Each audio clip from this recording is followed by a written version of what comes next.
After months of protests from Native Americans and environmental activists, construction of the Dakota Access Pipeline will stop. It's a tremendous victory for Standing Rock, for the Aceti-Shakowee, for the countless tribal nations, indigenous communities, and millions of Americans and people across the world who hit the streets in support of Standing Rock. The company building the pipeline was waiting for a permit on the very last section, which would have crossed the Missouri River just north of the Standing Rock Sioux Reservation. Instead of granting the permit, the U.S. Army Corps of Engineers says it will find an alternate route for the pipeline.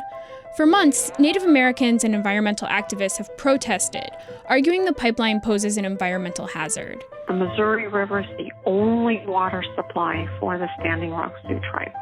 That gets contaminated. They don't have a water supply.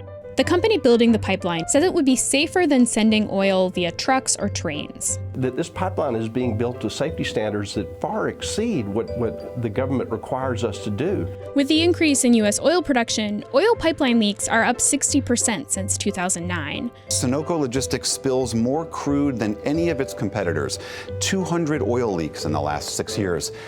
Doesn't that safety record indicate that the concerns of the Standing Rock tribe ought to be listened to?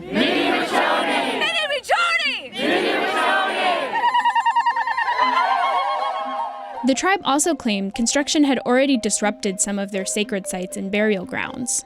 We have a sworn declaration from one of the tribe's cultural experts that describes some of these sites, multiple grave sites and burials. We put all that in front of the court, and the next morning it was gone. They took that information and bulldozed the entire site. The law tries to keep this exact thing from happening through a process called consultation. Anytime there's a project on federal lands, American Indian governments have the right to consult with the United States agencies before those projects go forward. The tribe says this consultation didn't happen the way it was supposed to.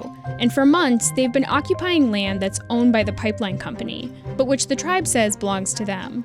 And county law enforcement officials have been aggressively trying to get them to leave.